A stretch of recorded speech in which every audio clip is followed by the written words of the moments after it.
Facebook व्हॉट्सअपच लागलं या वेड, कोणी कोणाशी बोलना धड, कसं जगावं सुट न कोड, मोबाईलचं सगळ्यांना लागलं या वेड. आता असं पाळणं तयार करायचं, जो बाळा जो जो. हरे राम राम राम हरे हरे, हरे कृष्ण कृष्ण कृष्ण हरे हरे.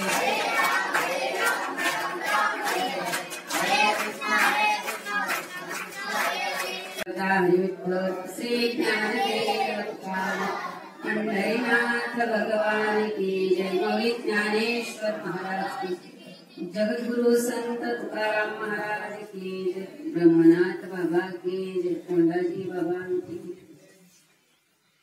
प्रस्तुत प्राप्त प्रसंगी प्रवचन रूपी सेवेसाठी घेतलेला श्लोक माऊली महावैष्णव अलंकापूर निवासी साधकाचा मायबाप कैवल्य सम्राट जगाची माऊली ज्ञानेश्वरी या ग्रंथातील 4थ्या अध्यायातील 34व्या क्रमांकाच्या श्लोकावर माऊली भाष्य करतात.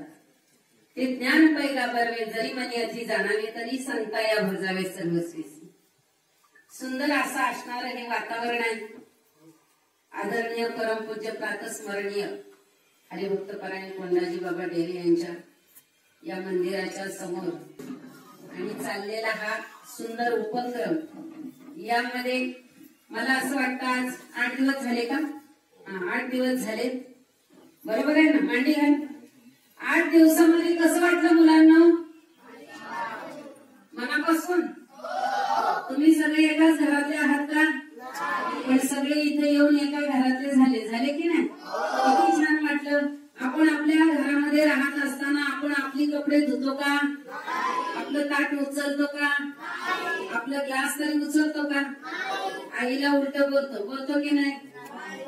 बोलत होते ना घरी, माझी पोरं तर बोलतात. तुम्ही पण बोलत होते, पण आता इथून पुढे बोलणार याची खात्री झाली का? आता आम्हाला संस्कार शिबिरामध्ये गेल्यानंतर आम्हाला समजलं मोठ्या माणसांशी कसं वागावं, नाही का? आता तुम्ही किती छान राहिलात ना. आणि किती छोटी छोटी मुलं आहेत, आणि ही छोटी छोटी मुलं आज आनंद घेत आहेत.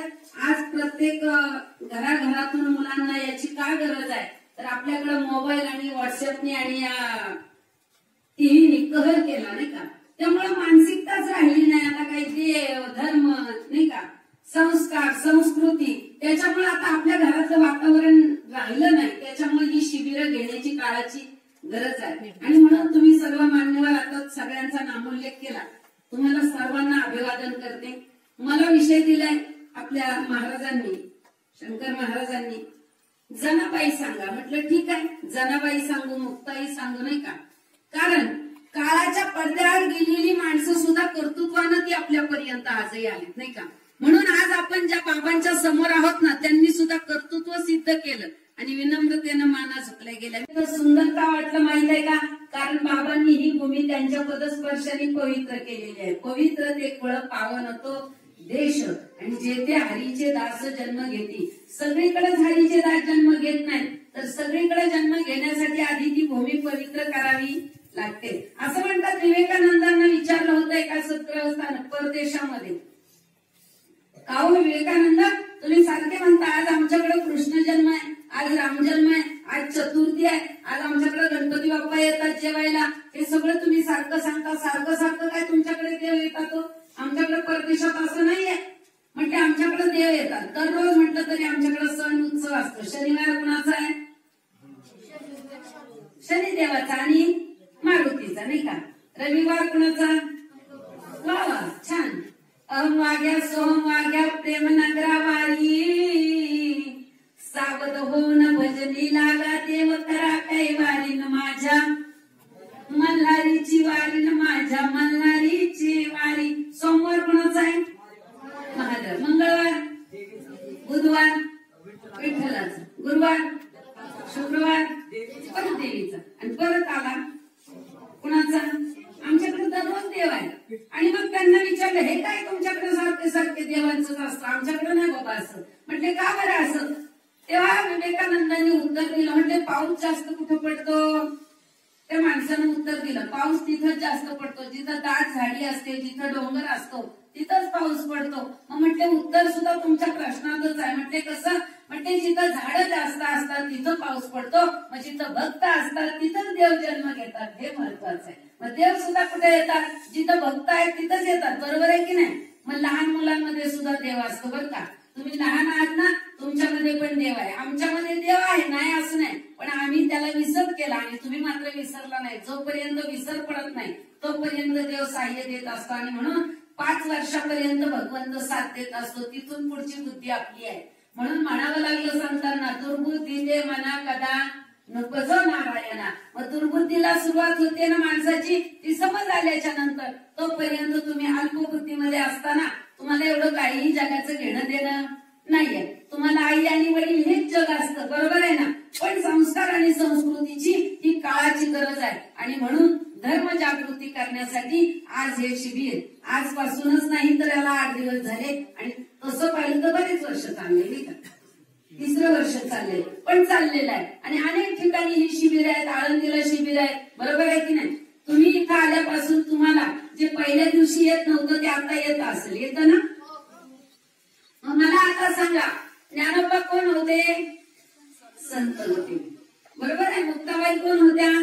संत होत्या ना. ज्ञानोबारायांचे गुरु कोण होते? वा वा वा, टाळ्या वाजल्या. ज्ञानोबारायांचं गाव कोणतं होतं? आळंदी होतं की नाही. हा. तुकोबारायांचं गाव कोणतं? देहू. हा. आणि जनाबाईचं गाव कोणतं? हा, मग मी सांगणार आहे, नाही का. मराठवाड्यामध्ये गंगाखेड नावाचं गाव आहे, परभणी मराठवाडा. तिथे गंगाखेड नावाचं गाव आहे. अशी छोटी होती मुक्ताबाई, आपलं जनाबाई छोटी होती. तिच्या वडिलांचं नाव दामा. काय? दामू, दमा. त्या काळातली नावं दगडू अशी ठेवली जायची. आता आम्ही सुशिक्षित झालो, आता परदेशातली नावं सुद्धा इकडे येऊ लागली की नाही. हा. आणि मग तिच्या आईचं नाव करुण होतं. काय होतं? करुण होतं. आणि त्या दोघा नवरा बायकोंना एक मुलगी झाली, तिचं नाव जना. काय नाव होतं? जना. पण तिचे वडील फार भक्तिमय वातावरणामध्ये नेहमी भजन वगैरे करायची. ती छोटीशी जनाबाई त्यांच्याकडे पाहायची आणि म्हणायची, बाबा आपल्याला देवाला कधी जायचं? पांडुरंगाला कधी जायचं? पांडुरंग कुठे आहे? पंढरपुरात आहे. मग ते म्हटले, जाऊया, आपल्याला जायचं आहे पंढरपूरला. मग तिला पंढरपूरला घेऊन गेले. 8 वर्षाची होती. किती? मुलांना इकडे लक्ष द्या.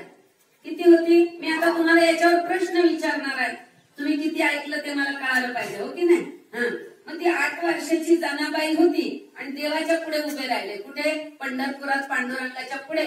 आई वडील आणि ती किती वर्षाची होती? हा. ती उभी राहिली दर्शनाला आणि तिच्या डोळ्यातून खळखळ खळखळ पाणी आलं. पाणी त्याच्या डोळ्यातून येतं. ज्यांचा भाव प्रगट होतो त्यांच्या डोळ्यात आपोआप पाणी येतं. आणि तिच्या डोळ्यात अश्रू पाहिल्यानंतर तिचे वडील म्हटले, कागबाई बाळा तू का रडते? ती काय म्हटली, मला ना बाबा इथून जाऊच वाटत नाही, मला वाटतं इथंच राहावं. ते अगदी तिला खूप आग्रह करत होते, चल आपल्याला परत जायचंय. कुठं? मराठवाड्यामध्ये परभणी जिल्हा आणि तिथे असणार गंगाखेड गाव. जायचंय आपल्याला, पण ती ऐकायलाच तयार नाही. ती म्हटली, मला काहीही झालं तरी मला परत यायचं. बिनधास्त सोडली त्यांनी. फक्त तिथं कोण होतं? नामदेवरायांचे वडील होते, दामाजी शेठ होते तिथं. आणि त्यांनी ते पाहिलं. 8 वर्षाचं लेकरू रडतंय. ते म्हणते, काळजी नका करू, हे पंढरपूर आहे. पंढरपुरामध्ये कुणीही यावं आणि कुणीही राहावं, कारण इथं वैष्णवांचा मेळा आहे, इथं वाळवंट आहे, इथं पंढरीच्या पांडुरंगाला भक्त आवडतात. इथं राहिलं तरी काय फरक पडणार नाही, मी सांभाळतो तिला. एकतर त्यांच्याच घरामध्ये माणसं खूप होती. 14 लोक होती त्यांच्या घरात. होती की नाही? 14 लोक असताना ही 15वी मुलगी त्यांच्या घरी. आणि ती एवढीशी पोरगी काय म्हटली माहितीये का? तुम्ही घाबरू नका, मी तुमच्या घरामध्ये काम करेन, धुणं भांडी करेन, पण मला इथं राहू द्या.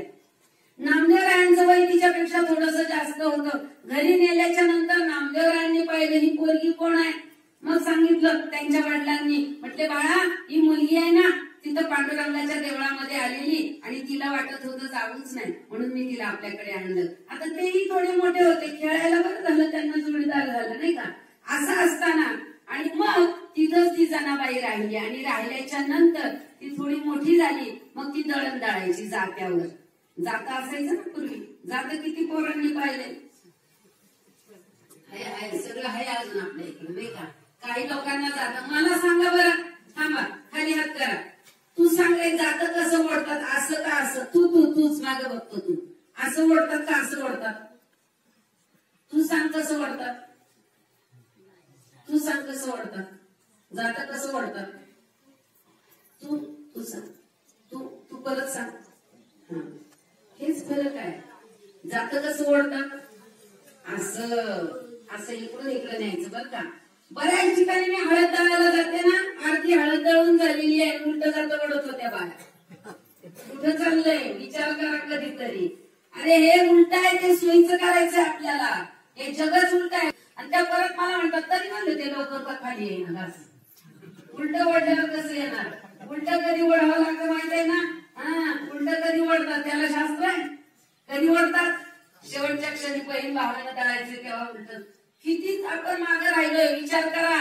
आपण प्रगत नाही झालो, आपण मागे येत चाललो. मागे म्हणजे आपली अधोगती चाललेली आहे. जात्याला सुद्धा महत्व आहे बरं का. आणि ते जात असं आहे, असं ओढायचं आहे. कसं असं ओढायचं, असं बरोबर आहे की नाही. असं नाही ओढायचं, असं ओढायचं, ते अंगावर घ्यायचं आहे, मग ते दळणाला आपल्याला जोर येतो. आणि असं दळत असताना पांडुरंग परमात्मा यायचे आणि जनीला दळू लागत होते. का तिला त्रास व्हायचा, छोटीच होती ना थोडी, पण जात्यावर दळायचं, घास घालायचा, त्याच्यातून पीठ पडायचं, मग ते पीठ सगळ्यांना भाकरी करणार. 14 लोकांच्या भाकरीचं पीठ एकटी दळत होती बाई. निदान पायरीवर तर दळण लागत असेल की नाही, कधीतरी विचार करा ना तुम्ही. एवढं ती पोरगी थोडी मोठी झाल्यानंतर 8-10 वर्षाची झाल्यानंतर ती दळत होती. जनी संगे दळी तो हारी, गाणे गाऊन कांडी तो साळी, गाणे गाऊन कांडी तो साळी. जनी संगे दळी तो हारी,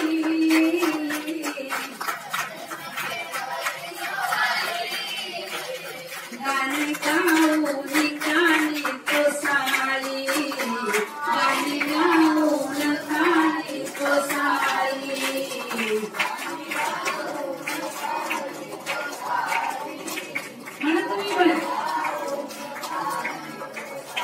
सावता माळ्याची भाजी खुडी,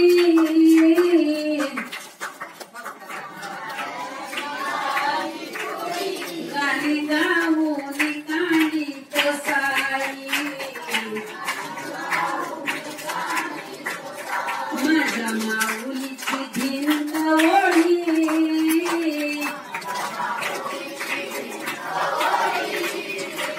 गाणे गाऊन कांडी तो साळी.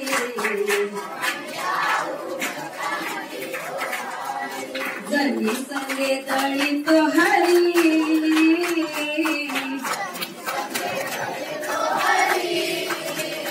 गाणे गाऊन कांडी तो साळी. साळी म्हणजे काय रे, काय साळी म्हणजे काय. भाताला आवरण, तांदळाला आवरण असतं, त्याचं नाव काय आवरण असतं ना. आणि मग ते कुठून त्याच्या आतून बाहेर निघतं त्याचं नाव काय तांदूळ. आणि वरून असतं त्याचं नाव, हे सुद्धा आपल्याला माहित पाहिजे आहे की नाही. आता हे जुने शब्द लोप पावत चालले, आता त्याला इंग्रजी शब्दांची जोड आली नाही का. तरी पण या शिबिरामध्ये हे शिकायचं आहे. मराठी भाषा आहे ना आपली. माऊलींनी चॅलेंज केलेलं आहे. माऊलींनी हे मराठीची आहे नगरी, ब्रह्मविद्येचा सुकाळू करी, घेणे देणे सुखजीवरी होती या जगा. माझा मराठाची बोलू कौतुके, अमृतातय पैजा जिंके, ऐसी अक्षरे रसिके मिळवीन. माऊलींनी चॅलेंज केलेलं आहे जगाला. अक्षर मी मिळवून दाखवणार आहे, ती पण अमृताच्या पैजा जिंके. एवढी अक्षर मी का मिळवणार आहे, माझ्या मराठीला मी खऱ्या अर्थानं मोठं करणार आहे. आणि म्हणून मराठी भाषा किती महान आहे. तसं पाहिलं तर आपल्याला संस्कृत भाषा आहे, आपली भाषा देव भाषा आहे ना, ती आपल्याला गरजेची आहे. पण आता आपल्याला निदान कमीत कमी श्लोक तरी आले पाहिजे. म्हणून त्या श्लोकासाठी का होईना पण आपल्याला या गोष्टींची, गीतेची, ज्ञानेश्वरीची संता घेतल्यानंतर श्लोकांनी शब्दामध्ये आपल्याला खऱ्या अर्थानं जिभेला वळण येतं. आपली जीभ कशी होते, लवचिक होते. ती जीभ कधी वाईट बोलत नाही ती संत आल्यावर. म्हणून सांगितलं पार्थाय प्रतिबोधिता भगवता नारायणेन स्वयं, व्यासेन ग्रंथा पुराण मुनिना मध्यम महाभारतम, अद्वैतामृत वर्षणी भगवती माष्टादशाध्यायिनी बत्वा मनुसंधामी भगवद्गीते भगवद्वेषिणी. या शब्दांनी काय होतं माहितीये का, जिभेला चांगलं वळण येतं. पोरांनो नीट लक्षात घ्या, इकडे बघा, ताड बसा. मेरुदंडातून आपल्या ज्ञान मस्तकामध्ये जात असतं आणि मस्तकातून परत हृदयात येतं. हृदय कुठे आहे? तिथं आहे ना हृदय. आणि मस्तक कुठे आहे? या मस्तकामध्ये कानातून ऐकलेलं वरती जातं आणि वरून परत ते हृदयात येतं आणि हृदयात आल्यानंतर कळवळा तयार होतो. तैसा हृदयामध्ये मी रामू असता सर्व सुखाचा आरामू. का ग्रंथासी काम विषयावर, पण मेरुदंड मात्र माणसाचा तहाट राहिला पाहिजे श्रवण करताना. म्हणून तहाट बसलं ना की बरोबर ते ज्ञान मस्तकापर्यंत जातं. दररोज आपल्याला खऱ्या अर्थानं मुद्रा लावून ज्ञान आणि जप करायला सांगितले. ते ध्यान कशासाठी? ते ज्ञान पैगा बरवे जरी म्हणेची जाणावे तरी संताया भजावे सर्वस्वीसी. जो ज्ञानाचा कुरुठा तेच सेवा हा दारवटा तो स्वाधीन करी सुभटा ओळगुनी तरी तनु मनु जीवे चरणाशी लागावे आणि अगर्वता करावे दास्य सकळ. माणसांना गर्व होतो, तो गर्व जाण्यासाठी शिबिर आहे. माणसांना गर्व होतो, तो जाण्यासाठी खऱ्या अर्थानं नामस्मरण आहे. माणसांना गर्व कशा कशाचा आहे? सौंदर्याचा आहे, प्रकृतीचा आहे, धनाचा आहे. बरोबर आहे की नाही? सगळ्या बाजूने गर्व आहे. मला जास्त मार्क पडले तरी गर्व होतं की नाही? माणसं म्हणतात मला बघ जास्त मार्क पडले, माझ्या पोराला जास्त मार्क पडले, पण पुढच्या वर्षी पडतीलच याची खात्री आहे का? कशाची खात्री आहे का आपल्याला? आहे का? मला एक सांगा, तुम्ही आता लहानच राहणार आहात का मोठे होणार? हा, मग मोठे होणार आहेत की नाही? मग मोठं होत असताना सुद्धा लहानपणीच्या सवयी मोठेपणामध्ये राहतात ना. का राहतात त्या सवयी? आपल्याला जशी ज्या गोष्टीची सवय राहते त्या गोष्टी आपल्या शरीरामध्ये फिट होऊन जातात, आपल्या मस्तकात फिट होऊन जातात. एखाद्याला जर शिवी द्यायची सवय असेल तर तो आयुष्यभर शिवीच देतो. एखाद्याला सकाळी उठून देवाचं नाव घ्यायची सवय असेल तर तो देवाचं नावच घेणार. बरोबर आहे की नाही? आणि म्हणून या सगळ्या गोष्टींच्या सवयी वाईट बाजूला जाव्यात आणि चांगल्या सवयी राहाव्यात. म्हणून खऱ्या अर्थानं आपल्याला इथं शिबिर घ्यायचे. आणि तुमच्या आई वडिलांनी इथं कशासाठी ठेवलं की इथं जरा ज्ञान दिलं जाईल, कसं वागावं, कसं राहावं, काय करावं, काय खावं. तुम्हाला आता कळालं ना? तुम्हाला काय काय खायला मिळालं इथं? डाळ, भात, चपाती, भाजी. कुणाला भाजी आवडत नसेल तरी तुम्ही इथं काय बोलले का? बोला ना. आणि घरी असता तर काय म्हणले असते, मला ही भाजी नको, मला नाही आवडत. बरोबर आहे ना? मग सगळं असेल ते अन्न हे पूर्ण ब्रह्म म्हणून खाल्लं. म्हणून शिबिर महत्वाची आहे. शिबिर कशासाठी आहे? आपली कपडे आपल्याला धुता येतात. शिबिर कशासाठी आहे? आपलं मन स्वच्छ होतं, कशाने? नामस्मरणाने शुद्ध होऊन जातं आणि आपलं शरीर सुद्धा पवित्र राहतं. कारण सतत आपण चांगल्या गोष्टींमध्ये राहतो. आपण पोरांमध्ये खेळायला गेल्याच्या नंतर त्यांचे काही विचार आपल्यामध्ये आले की ते वाईट बोललेले सुद्धा आपल्या मनावर राहतं. जेवत असताना आपण ते विचार त्या मनामध्ये आणले की आपलं रक्त अशुद्ध होतं. अशुद्ध म्हणजे काय? आपल्या मनामध्ये खळबळ तयार होती. म्हणून चांगल्या संगतीमध्ये राहावं. चांगल्याची संगत केली तर चांगलं होतं आणि वाईटाची संगत केली तर वाईट होतं. हे एवढं जरी मुलांना कळालं. म्हणून संतांचे संगती आणि आकळावा श्रीपती. म्हणून याचा अर्थ असा आहे, संतांच्या संगतीमध्ये. मग संत आता नाही आहेत पण त्यांचे ग्रंथ मात्र आपल्याकडे आहेत की नाही? आणि म्हणून माऊलींच्या प्रतिभा शैलीतून आविष्काराला आलेल्या वाङ्मयीन वृक्षाला लागलेली सुवर्णकळी म्हणजे ज्ञानेश्वरी आहे. तिचा सुटलेला सुगंध म्हणजे हरिपाठ आहे आणि घेतलेला आस्वाद म्हणजे रामकृष्ण हरी आहे.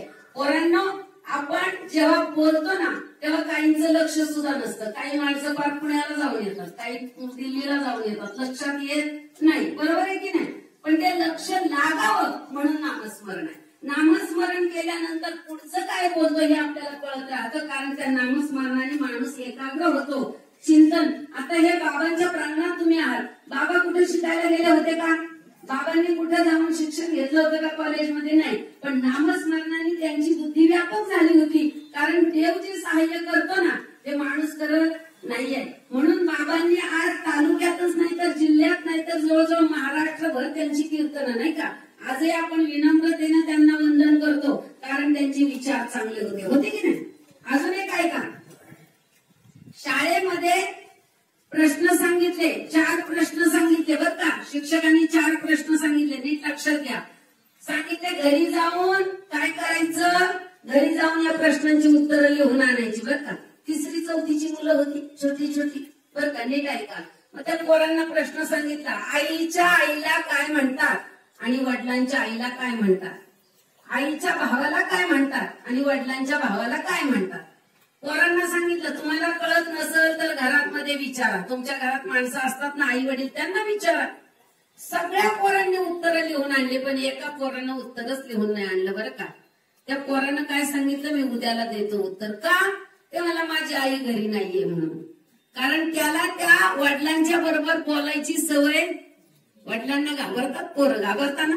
वडिलांना तुम्ही घाबरता का आईला घाबरता? आई जवळची वाटते का वडील? दोघं जवळचे वाटतात, पण भीती कोणाची वाटते? हा, वडिलांची भीती वाटते. याच्या मागचं कारण काय? बाप सतत रागवत असतात, बरोबर आहे ना? ते का रागवतात माहित आहे का तुम्हाला? तुमचं हित असावं म्हणून, तुम्ही चांगलं वागावं म्हणून. आईला काय वाटतं, जाऊ दे माझं लेकरू आहे, चुकलं तर चुकलं. पाणी सांडलं तरी आई पुसून घेते, पण बाप असेल तर लगेच एखादा फटका देतो, तुला दिसलं नाही का? पण बापाला तसंच वागावं लागतं. आणि हे सगळं ज्ञान इथं आल्यावर कळतं की आई वडील काय करतात, कशासाठी करतात, कोणासाठी करतात, हे सगळं ज्ञान इथं दिलं जातं. म्हणून शिबिर आहेत, विचार करा. आणि म्हणून सगळ्यात महत्वाचं, जनाबाई जात्यावर दळायची आणि दळत असताना पांडुरंग तिला जातं ओढू लागायचे बरं का. आणि जातं ओढत असताना गाणं पण म्हणायचे बरं का, जात्यावरची गाणी म्हणायची.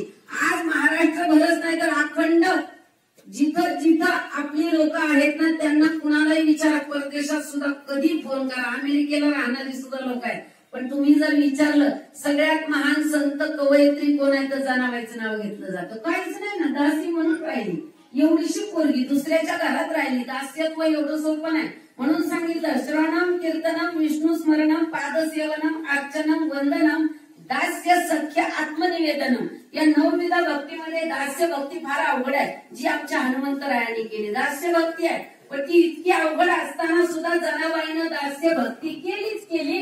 पण जगाच्या प्रांगणात संपूर्ण विश्वात तिचं नाव राहिलं, कारण जनाबाई सर्वश्रेष्ठ ठरली. का? तर तिनं एकाग्रतेनं भक्ती केली, असं म्हणतात रामकृष्ण हरी.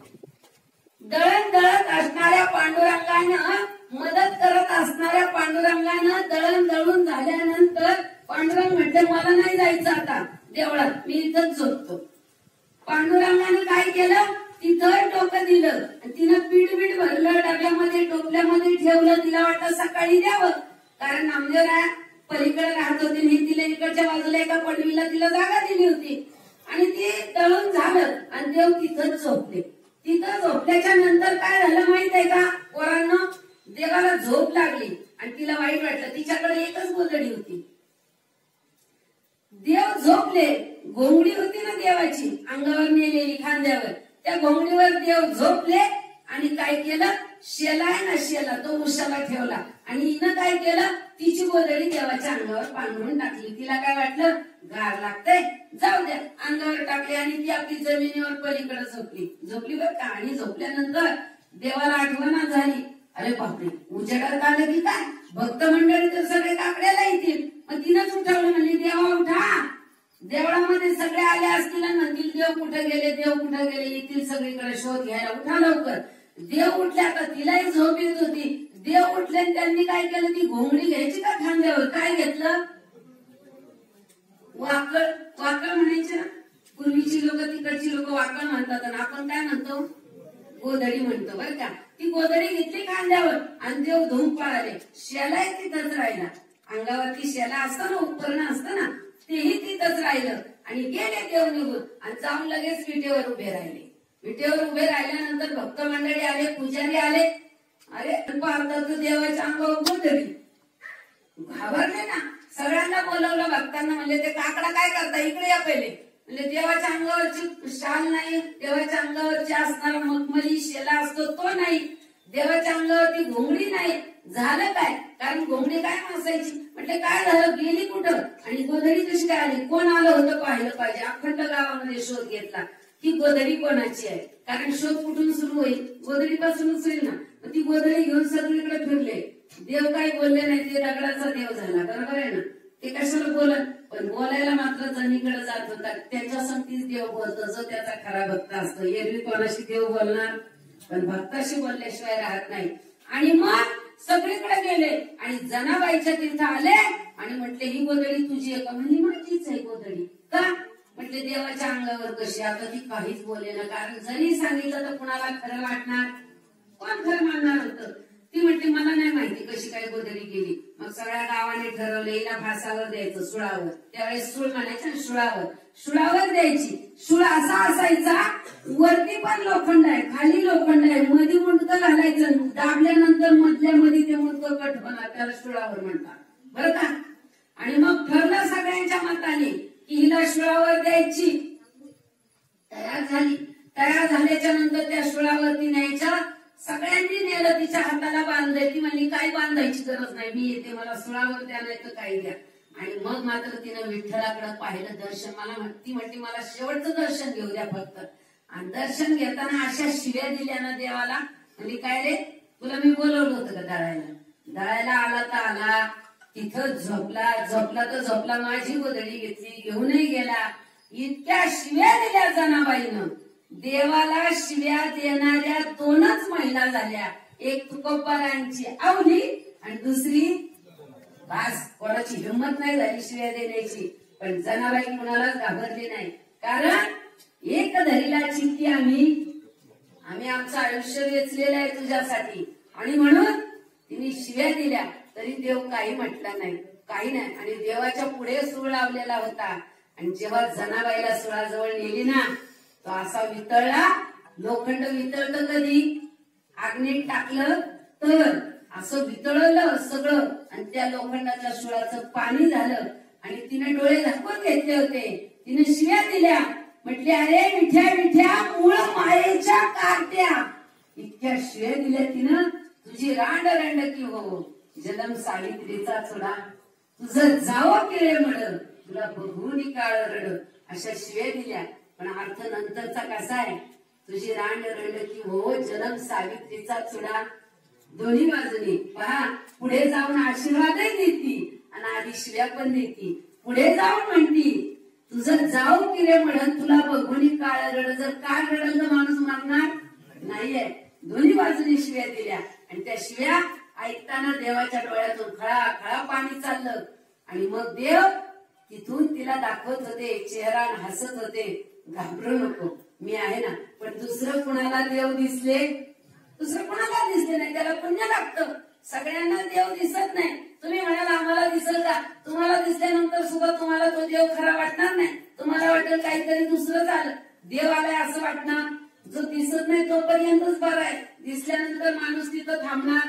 आता मला एक सांगा पोरांनो, आपण नागपंचमीला कुठं जातो? जाता ना? हा, मुंबईच्या लोक आली होती बरं का, मुंबईहून बाया आल्या होत्या वारुळाला. कारण मुंबईला वारुळ नाही. मग बाया म्हटल्या आम्हाला वारुळाला जायचंय, मज्जा करायची, आम्हाला वारुळाला जाऊ. त्यांच्या पतीला सांगितलं, नवऱ्याला सांगितलं, तुम्ही 2 दिवस मेसचं जेवण खा, आम्हाला जायचंय गावाला. जा बा म्हटले पंचमीला. तुम्हाला जायचं तर जा. आपली धर्म संस्कृतीमध्ये जे जे सण आहेत ते बायकांना नटण्यासाठी आहे. कशासाठी आहे? बायांना नटण्यासाठी जे सण असतात, सुंदर सण आहे. आणि बाईचं नटणं हा आनंद देणारा असतं. मग सुंदर साड्या घालतात, नाकात नथ घालतात, कानातलं, हातामध्ये बांगड्या, मजा असती. आणि त्या छान दिसतात. आणि त्या आनंदी असल्या की आपलं घरही आनंदी असतं. मग त्या नटून थटून अशा निघाल्या होत्या वारुळाला बरं का. ताट घेतलेलं, त्या ताटावरती असं कपड्याचं ते मस्त विणलेलं असतं का नाही, विणलेला रुमाल. एक बाई दुसऱ्या बाईला म्हणती बाई रुमाल किती छान आहे, कुठून आणला ग? ती म्हणती मी मुंबईहून आणला रुमाल. मग ती एक बाई म्हणती माझ्या पोराला नेती का ग देवाला? देव कोणता? नागोबा. नागोबा पूजायला जातात ना. मग ती म्हणली नेते का ग माझं पोरग? कारण मी ना बारकं पोरग झोपले, मला यायला टाइम नाही. ती म्हणली ते चल माझ्या बरोबर. सगळ्यांनी नागोबाची पूजा करायची असती, बरोबर आहे की नाही? नागोबाची पूजा काय करतात माहितीये का तुम्हाला? आपले तुमचे वडील, तुमचे भाऊ, तुमच्या आया रानात जातात, कधी पण जातात, दिवसा रात्री. तिथं नागाने सापाने चावू नये म्हणून त्याची वर्षातून एकदा पूजा आहे. बैलाची पूजा काय? कधी आहे बैलाची पूजा? काय पूजा? आम्ही पोळ्या खातो, तुझ्या जीवावर खातो. कारण शेती कोण करतो? हा, तुझ्या जीवावर आम्ही खातो ना. मग तुला पण एक दिवस असा तुझ्यासाठी. मग त्याला झुला अंगावर घालतात, त्याला वाजत गाजत नेतात, त्याला पोळ्या खायला घालतात, मग त्याला किती आनंदी ठेवतात एक दिवस. कारण का की बाबा तू आमची शेती करतो, तू आमच्या वडिलांना त्रास देत नाही, शिंगानं मारत नाही, म्हणून त्याची पूजा आहे. किती सुंदर आहे संस्कृती. कधीतरी विचार करा, आम्ही सगळ्यांना देव म्हणतो. जे जे भेटे भूत ते जाणीजे भगवंत, हा भक्ती व निश्चित जाण माझा. आणि म्हणून पूजा करण्यासाठी सगळ्या महिला गेल्या. छोटी छोटी पोरं. दुसरी बाई म्हणती मी पुरण घातलंय शिजायला, माझ्या पोराला नेती का, धर एवढं याला घेऊन जा. आणि त्याच्या हातामध्ये लाह्या दिल्या, दूध दिलं, जा माझ्या पोर. तिसरी म्हणती माझ्या पोराला घेऊन जा. दुसऱ्यांचीच पोरं घेतली. बऱ्याच बाया निघाल्या. मग एवढं मोठं वारुळ होतं, चारही बाजूनी सगळ्या बायांनी काय केलं, त्या वारुळाच्या भोवतीने फुगड्या खेळल्या, दूध टाकलं, त्या वारुळावरती पाणी टाकलं, उदबत्त्या लावल्या, लाह्या टाकल्या. त्या दिवशी पोळ्या नाही करत, दिंड करतात. आपल्या चुलीवरती तवा नाही ठेवत, कारण नागाची पाठ भाजन म्हणून. आणि म्हणून मग त्याच्यात ते दिंडे नेलेले सगळे तिथं ठेवले. आणि पोरांना त्या बाया म्हणतात चला रे बाप्पाच्या पाया पडा. आता हे पहिलीचं पोरग दुसरी तिसरीच्या पोराला म्हणते बाप्पा कुठे रे, बाप्पा तर दिसत नाही. ते पोर म्हणतं पडवाला पाया, तिथे हळदी कुंकू लावले त्याला बाप्पाच म्हण आणि पड पाय. आता जे सांगितले ते ऐकलं पाहिजे. पाया पडले पोरं पाया पडल्यानंतर त्या महिला म्हणल्या आता तुम्ही असं गोल रिंगण करून बसा, आम्ही फेर धरतो गाणी म्हणतो. म्हणतात ना, फेर धरतात ना, गाणी म्हणतात ना. आता कुठे कोणाला गाणी येतात. मला आता म्हणायला लागली तर उद्या रस्त्यावर म्हणाल मी की मला पंचमीची गाणी येतात. पण पूर्वीच्या लोकांना येत होती, आता कशाची, आता कोणालाच गाणी येणार नाही. मग त्या महिलांनी काय केलं, गाणी म्हणत होती. आणि गाणी म्हणत असताना आतमध्ये त्या वारुळात खरोखर नागर नागिन होती. तर नाग आणि नागिन आतमध्ये खरोखर होती. ती नागिन काय म्हणते, नागाला माहित आहे का वारुळ कोणाचं होतं, नागाचं. बरोबर आहे. मुंग्यांनी केलेलं पण नागाने त्याच्यावर कब्जा केला. नाहीतरी नाग कधी घर बांधीत, घर कोणाचं, मुंग्यांचं. राहतो कोण, आयत्या वेळावर. एवढं कळालं ना. हा. आणि मग आतमध्ये ती नागिन म्हणते ऐकलं का हो, यायचं का बाहेर. काय महिला आल्यात आपल्या दर्शनाला, आपण बाहेर जाऊन त्यांना दर्शन देऊ. नागोबा म्हणला येडी आहे का, बाहेर गेल्यावर सगळी घाबरतील ना. नाही म्हटली, दूध ओतलंय, पाणी टाकलंय, उदबत्त्या लावल्यात, आपल्यासाठी आल्यात, मुंबईहून बाया आल्यात, पहा ना पोरांना घेऊन आल्यात, आपण त्यांना दर्शन देऊ. पूजा कोणाची करायची होती, नागोबाची. मग ते दोघं जण एका बेळातून इकडून एक आलं इकडून एक आलं. जेव्हा ते दोघं बाहेर आले का काय झालं असं, काय झालं असं, धूम पळाली ना सगळी. कोणाची पोरं आणलेली तिथंच पोरं, ताटही तिथं, ते रुमालही तिथं, उदबत्त्या काडी पेट्या निवेदन सगळं तिथं. जे जीव काढून पळालेत ना, इतक्या जोरात पळाले ना, इतक्या जोरात पळाले सगळे. नागिन म्हणती का होते पळाले. नाग मला सांगितलं होतं ते घाबरती, तू ऐकलं नाही. मग काय करायचं, तुला सांगत होतं ऐक म्हणून, तू ऐकलं नाही, चल बाहेर म्हटली. ती म्हणते खरं सांगू का, त्यांना काय कळतंय त्या आज्ञाने, आपण त्यांच्या घरी जाऊ. घरी गेल्यावर काय झालं असतं, याचा अर्थ असा आहे, देव जर खरोखर आता तिथून इथं आला तर आपण मान्य करणार.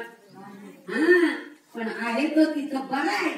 ज्याला दिसतो, जो भक्त असतो, त्याला तो दिसल्याशिवाय राहत नाहीये. मग नागाचीच पूजा करायला गेले होते, पण नागाची पूजा करून सुद्धा त्यांना नाग दिसल्यावर मात्र भीती वाटते. मग देव पण असाच आहे. आपल्याला नामदेव रायांना त्यानं सांगितलं नैवेद्य घेऊन जा. नामदेव रायांनी नैवेद्य दिला, देवाला सांगितलं जेवतो का नाही, नाही तर डोकं आपटे म्हटले का नाही. आता आपण असं म्हणणार आहे का, आपल्याला माहितीये देव जेवणार नाहीये, पण देव सुद्धा जेवतो. पण त्याच्यासाठी आपल्याला नामदेव राया झालं पाहिजे. आणि नामदेव राया होण्यासाठी काय केलं पाहिजे, आपल्याला भक्ती केली म्हणजे भक्तीचे उदरी जन्मले ज्ञान, भक्तीने ज्ञानासी दिले महिमान, भक्ती ते मुळ, ज्ञान ते फळ, वैराग्य केवळ तेथीचे फळ. आणि म्हणून जनाबाईचे अभंग सुद्धा इतके सुंदर आहे. जनाबाईने म्हणावं, ज्ञानाचा सागर सखा माझा, ज्ञानाचा ज्ञानाचा ज्ञानाचा सागर सखा माझा ज्ञानेश्वर, सखा माझा ज्ञानेश्वर,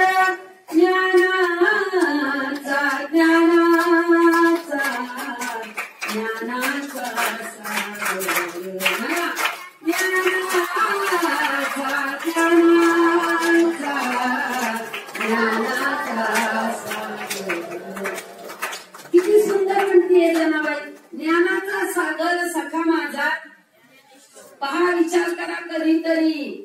एवढीशी जनाबाई ज्ञानोबरायांना भीती वाटत होती जनाबाईच्या पुढे, आणि देव घाबरत होते ज्ञानोबरायांना, आणि ज्ञानोबा घाबरत होते जनाबाईला. जनाबाई म्हणत होती ज्ञानोबरायांना प्रमाण द्या, बोला जरा अभंग बोला. एकच टाळी झाली चंद्र भागे वाळवंटी, माझा ज्ञान राज गोपाळा सिंगाऱ्या वाटी. नामदेव कीर्तन करी प्रेम पुढे नाचे पांडुरंग, जनाबाई म्हणे ज्ञानदेवा बोला अभंग. एवढं सोपं नाही बरं का. असं कीर्तनामध्ये कुणाला सांगणं अभंग म्हण, त्याला अधिकार लागतो. कुणी म्हणून उपयोग, त्याला अधिकार लागतो. आणि ते जनाबाईने म्हणावं. जनाबाई कोण होती? दासी होती, कामाला होती, दासी म्हणून राहिली. आणि दास्यत्व केलेली जनाबाई आज एवढ्या मोठ्या पदावर गेली, तर तिनं ज्ञानोबरायांना सुद्धा आदेश केला. म्हणा बघा, पांडुरंग घाबरत होते ज्ञानोबरायांना, देव घाबरत होते. कारण ज्ञानोबरायांचा अधिकार तेवढा होता. उपजताच ज्ञानी हे वर्म जाणून आले लोटांगणी चांग देव. आणि त्या ज्ञानोबरायांना सांगणारी कोण होती? तर जनाबाई होती. अशा जनाबाईला जात्यावर दळू लागले.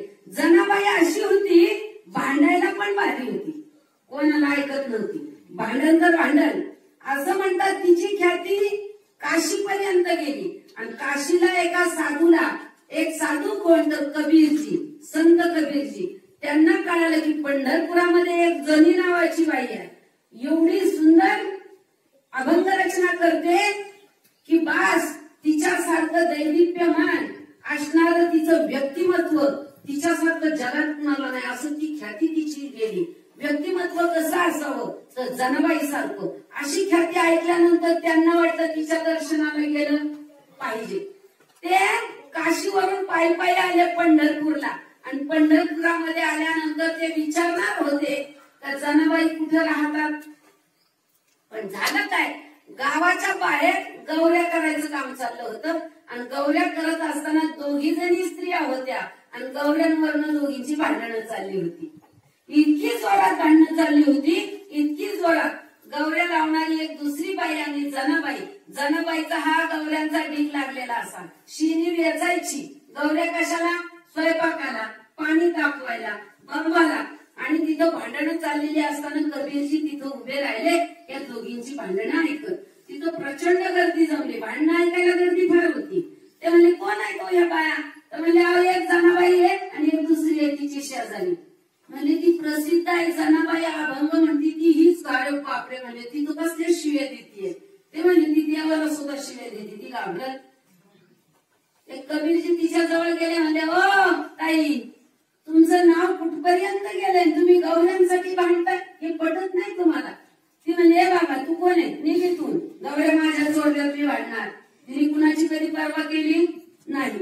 ते म्हणते अहो नीट ऐका, मी तुम्हाला भेटायला आलेलो आहे, माझं नाव कबीर आहे. मग घाबरली. तुम्ही कबीरजी आहे? म्हणजे हो, मी तुम्हाला भेटायला आले, तुमच्या दर्शनाला आले. तुमच्या मुखात त्या शिव्या ऐकून मला तर धडकी भरली की तुम्ही कसे काय संत. ती म्हणते काय हरकत नाहीये. मला आता एक सांगा, या बाईनं माझ्या गौऱ्या चोरल्यात म्हणून मी तिच्याशी भांडते. मला काय वेळ लागले का भांडायला? म्हणजे गौऱ्यांमध्ये तुम्हाला कसं काय कळलं? तिच्या गौऱ्या तुमच्या गौऱ्या तर सारख्याच दिसतात. ती म्हणली पण माझ्या गौऱ्या तिच्या गौऱ्यांमध्ये आहेत. याला काय पुरावा आहे? ती म्हणली तिच्या गौऱ्यामध्ये मी गौऱ्या निवडून दाखवते, त्या माझ्या आहेत. म्हणजे काय पुराव्याने? म्हणजे माझ्या गौऱ्या विठ्ठल विठ्ठल म्हणतात, त्या तिच्या म्हणणार नाहीये. आणि जेव्हा तिनं त्या गौऱ्यांमधल्या गौऱ्या काढल्या आणि म्हणजे लावा कानाला, कानाला लावल्यावर त्या विठ्ठल विठ्ठल म्हणत होत्या. काय गौऱ्या जनाईच्या विठ्ठल विठ्ठल म्हणत होत्या ना. आपलं तोंड तरी विठ्ठल विठ्ठल म्हणलं पाहिजे, बरोबर आहे ना. गौऱ्यांनी विठ्ठल विठ्ठल म्हणावं. आणि मग मात्र श्री संतांच्या माथा चरणावरील साष्टांग हे करी साष्टांग दंडवत घातलं. कुणी? कबीरजींनी. कबीरजी म्हणतात बाप रे, जिच्या गौऱ्या विठ्ठल विठ्ठल म्हणतात तिच्या पुढे मी बापडा काय बोलणार. माझं पामर आहे काय थोरपण आणि पायीची वाहनं पायी बरी, अशी ही जनाई लोकांच्या इथं कामाला असलेली जनाई 14 जणांमधून असणारी जनाई 15वी आहे. पण तिनं सुद्धा समाधी घेतली. आणि जनाबाईच्या मुखातून निघालेले अभंग कोण लिहित होतं माहितीये का? कोण? जनाबाईच्या मुखातून निघालेले अभंग पांडुरंग लिहित होते. एक दिवशी मारे शाईन टाकन घेऊन लिखाण चाललंय आणि ज्ञानोबा अचानक गेले म्हटले देवा काय लिहित आहो? म्हणजे जनीच्या अभंग. म्हणजे तुम्ही? म्हणजे मी लिहितोय. विचार करा कोण कोणाचे अभंग लिहितंय. म्हणून जनाबाईचे अभंग जगात प्रसिद्ध झाले, जगात. कारण ते लिहिलेत कोणी? फक्त 200 अभंग आहेत, जास्त सुद्धा नाही. जास्त असतील पण आपल्यापर्यंत आले नाहीत, हे आपलं दुर्दैव असेल. पण जनाबाईचे अभंग, जनाबाईनं त्याच काळामध्ये लिहिलंय काय? डोईचा पदर आला खांद्यावरी, भरल्या बाजारी जाईन मी. म्हणजे त्यांना त्याही काळामध्ये माहित होतं पुढे काय होणार आहे. विचार करा ना, पुढे काय होणार आहे हे ज्यांना कळतं त्यांचं नाव संत आहे. बरोबर आहे ना? म्हणून यदा यदा हि धर्मस्य ग्लानिर्भवति भारता अभ्युदाना धर्मस्य तदात्मानं सृजाम्यहम्. म्हणून धर्मावर ग्लानी आली की देव जन्म घेतो. आणि मानवतेच्या भिंती खऱ्या अर्थानं उभ्या केल्या त्या संतांनी केल्या. आणि म्हणून जातीयतेच्या भिंती फोडून मानवतेच्या उभ्या केल्या ना, त्याचं नाव संत आहे. म्हणून अनगडशाह बादशाहनं सुद्धा म्हणावं, तुकाराम तुका नाम से दो नाम एक अंग, उनका सेतू हो गया भंग, उनका सेतू अभंग. म्हणून सुपी होते पण त्यांचा कटोरा फक्त तुकोबारायांच्या मुलीकडून भरला गेला. एवढं महान कार्य संतांचं आहे. म्हणून ही मातृभूमी आहे आपली महाराष्ट्र. आणि या महाराष्ट्रामध्ये मातृभूमीमध्ये सर्व संतांनी आपल्यावर कृपा केली आणि त्या संतांच्या कृपेनं आपल्याला खऱ्या अर्थानं देव कळाला. म्हणून पोरांनो तुम्हाला एक सांगते, काहीही नाही कळालं तरी एवढं कळालं पाहिजे, आपले आईबाप आपले देव आहेत. कोण आहे? आईबाप हेच आपले देव आहेत. आणि अजून एक महत्वाचं आहे, पोरांनो इकडे लक्ष देऊन ऐका. सांगितलेलं तुम्हाला शिबिरामध्ये एका दिवसासाठी 8 दिवसासाठी नाही आहे, ते तुम्हाला कायम लक्षात ठेवायचंय. मी शिबिराला गेलो होतो, तिथं काय शिकवलं, काय सांगितलं, काय संता दिली. आपल्याला इथं दररोज काही ना काही तुमच्याकरता व्याख्या येतात ना, मग त्याच्याकरता. आणि ही दुसरी महत्वाची गोष्ट, जगात नाही काही करता आली तरी चालेल पण माणूस म्हणून जगा. आता तुमच्याकडे पाहण्याचा दृष्टिकोन नेहमी वेगळा असणार आहे. तुम्ही इथं आहात ना, इथं आहात तसंच राहायचं. शाळेत जाताना सुद्धा कपाळाला बुक्का लावला पाहिजे, दररोज लावायचा. बुक्का लावा, अष्टगंध लावा, नाहीतर गंध लावा. बारीक का होईना छोटस लावलं, इथं लावल्यानंतर कळतं आपल्याला इथं देव आहे. कुठं आहे? इथं देव आहे. बरोबर की? हृदय काढून ठेवलं जातं, हृदय काढून ठेवलं जातं तरी माणसं जगतात. पण इथं जर लागलं तर माणूस जगत. हे महत्वाचं आहे. देव आपल्या इथं आहे. या कवटीमध्ये त्याचं नाव ब्रह्मनाथ आहे. हा एवढ्या याच्यामध्ये पोकळी आहे आणि या पोकळीमध्ये 7 कोटी नासा आहे आणि त्याच्यामध्ये एका नसेमध्ये 1 कोटी स्मरण राहण्याची शक्ती आहे. एवढं ज्ञान आपल्याला संतांनी दिलं. आता डॉक्टर लोक म्हणतात हा ते बरोबर आहे, पण आम्हाला कोणी सांगितलं? संतांनी सांगितलं. त्यावेळेस कुठं काय होतं का? नाहीतरी आता नाही फोटो निघत, आता नाही हे शूटिंग चाललं. हे शूटिंग 5000 वर्षापूर्वीच झालेलं आहे. संजयनं शूटिंग करून ठेवलं म्हणून आमच्या पुढे गीता आली, नाही तर गीता आली नसती. विचार करा. म्हणून गीतेचं ज्ञान हे 5000 वर्षापूर्वी सांगितलेलं आहे, पण ते आपल्यापर्यंत आलं. मग असं शूटिंग झालं होतं ना. म्हणजे त्याही काळामध्ये मोबाईल होते पण ते अंतराचे होते, हृदयातले होते. ये हृदयचे ते हृदय घातले आपण ऐसे केले द्वैत नमुळीता अर्जुना. चित्रगुप्त नावाचा पृथ्वीच्या उत्पत्तीपासूनच माणूस आहे. चित्रगुप्त शब्द आहे ना माहिती? इंद्र माहित आहे, चंद्र माहित आहे, शंकर माहित आहे, हनुमान माहित आहे. बरोबर आहे ना? तसं चित्रगुप्त हा सुद्धा शब्द आपल्या कानावर. मग चित्रगुप्त म्हणजे गुप्त रीतीनं जो चित्र काढतो त्याचं नाव चित्रगुप्त आहे. किती सुंदर आहे. आणि म्हणून चित्र काढणारा तो चित्रगुप्त आहे. तुम्हाला वाटेल मी काही चोरी केली तर मला कुणी पाहिलं नाही, पण तो वरती जो बसलाय ना त्याचं नाव काय आहे? चित्रगुप्त. आणि तो आपलं तिथं फिल्म काढतो आणि मग आपल्याला देव शिक्षा करतो. म्हणून माणसं म्हणतात खोटं बोलायचं नाही, देव कान कापतो. याचा अर्थ तो वरती फोटो काढतो, तो देवाला सांगतो हा शिबिरापुरता चांगला वागलाय बरं का, याचा कान कापला पाहिजे. मग देवाला आवडेल असं वागा. मग देवाला चांगलं पाहिलेलं आवडतं का वाईट पाहिलेलं आवडतं?